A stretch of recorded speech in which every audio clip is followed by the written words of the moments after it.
JPMorgan Chase said Friday that fourth-quarter profit declined after paying a $2.9 billion fee tied to the government seizures of failed regional banks last year. Here's what the company reported versus what analysts surveyed by LSEG, formerly known as Refinitiv, expected.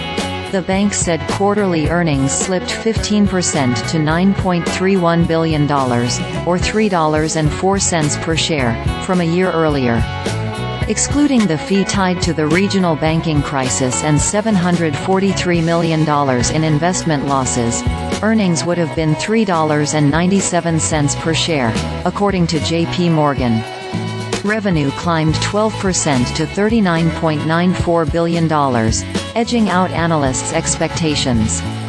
JPMorgan CEO Jamie Dimon said full-year results hit a record because the largest U.S. bank by assets performed better than expected on net interest income and credit quality. The bank said it generated nearly $50 billion of profit in 2023, $4.1 billion of which came from First Republic.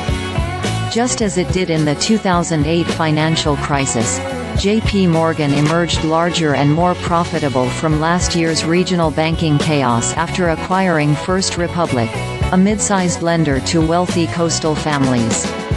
The Federal Deposit Insurance Corporation hit large U.S. banks with a special assessment to replenish losses from a fund that helped uninsured depositors of seized regional banks. Despite his bank's performance, Dimon struck a cautious note on the American economy. The U.S. economy continues to be resilient, with consumers still spending, and markets currently expect a soft landing, Dimon said in the release. But deficit spending and supply chain adjustments may lead inflation to be stickier and rates to be higher than markets expect, he said. Risks to markets and economies include central banks' steps to rein in support programs and wars in Ukraine and the Middle East, he added. These significant and somewhat unprecedented forces cause us to remain cautious, he said. While the biggest U.S. bank by assets has navigated the rate environment capably since the Federal Reserve began raising rates in early 2022, smaller peers have seen their profits squeezed.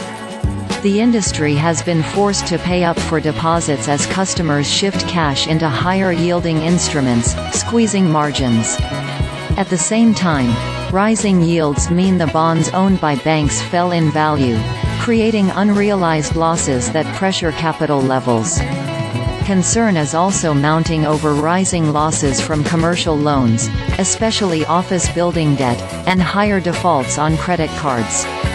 Beyond guidance on net interest income and loan losses for this year, analysts will want to hear what Dimon has to say about banks' efforts to tone down coming increases in capital requirements.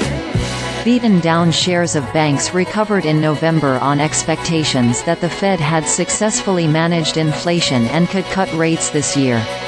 Shares of JPMorgan jumped 27% last year, the best showing among big bank peers and outperforming the 5% decline of the KBW Bank Index. This story is developing.